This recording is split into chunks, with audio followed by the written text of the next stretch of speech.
ভূতের গল্প অনেক শুনেছি, তবে আজও তেমন কিছু দেখিনি। দু একটা ঘটনা আমার সাথেও ঘটেছে, তবে তার সত্য মিথ্যা যাচাই না করেই আমি সেখান থেকে উধাও হয়ে গেছি। ভূত বলতে আদৌ কি কিছু আছে নাকি নেই আমি জানি না, তবে দাদু দিদার কাছে ভূতের গল্প শুনেছি অনেক। ছোটবেলায় দাদু দিদার সাথে বেশ আড্ডা হতো। সেই আড্ডায় দাদু অনেক গল্পই আমাদের শোনাতেন। তার মধ্যে ভূতের গল্প ছিল বেশ অনেকগুলো। মাঝে মাঝে এমন কিছু গল্প শোনাতো যেগুলো আসলে বিশ্বাস করার মতো নয়, তবে সেইগুলো নাকি সত্য দাদু বলতো। মাঝে মাঝে দেখতাম আগেকার মানুষগুলো একসাথে হলেও এই গল্পগুলোই করত। তাদের গল্প শুনে তাদের বলা কথাগুলোই বিশ্বাস করতে হতো, কারণ এতজন মানুষ তো একই গল্প বানিয়ে বলতে পারে না।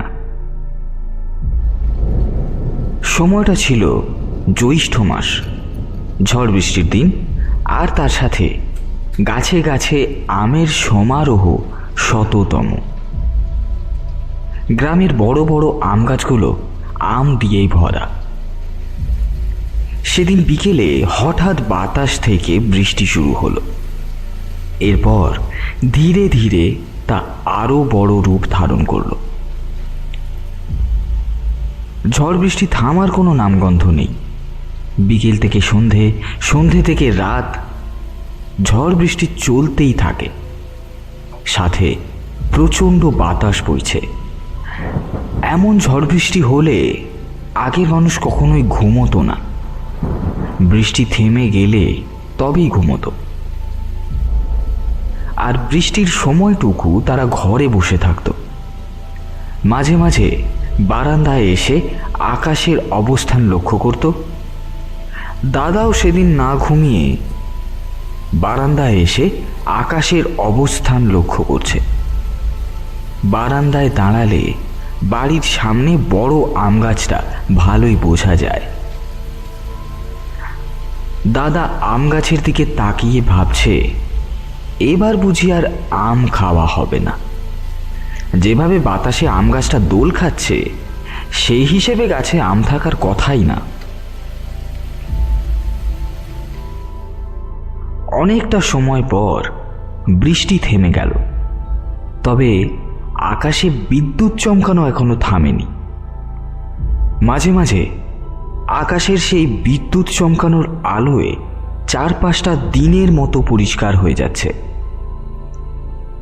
দাদা বাড়ি থেকে বেরিয়ে পড়ল, হ্যারিকেন হাতে নিয়ে বৃষ্টিতে পড়া গাছের আমগুলো কুড়োতে। অনেক আম পড়েছে ঝড় বৃষ্টিতে। দাদা একটা দুটো করে আম কুড়োতে কুড়োতে পুকুর পাড়ের দিকে চলে যাচ্ছে। পুকুর পাড়ে একটা বড় আমের গাছ আছে। সেখানে আম কুড়োতে এসে আকাশ চমকানোর আলোয় হঠাৎ দেখতে পায় দূরে কেউ একজন আম কুড়োচ্ছে। পরনে সাদা কাপড়। বিদ্যুৎ চমকানোর আলোয় স্পষ্ট দেখতে পায় দুবার, কিন্তু হ্যারিকেনের হালকা আলোয় তা দেখা যায়নি। এরপর কে সেখানে জিজ্ঞেস করতেই পুকুর পাড়ে অন্ধকারে মিলিয়ে যায় সে। পরে আরো কয়েকবার বিদ্যুৎ চমকালে দেখা যায়নি পুকুর পাড়ে কিছুই। কি ছিল সেটা?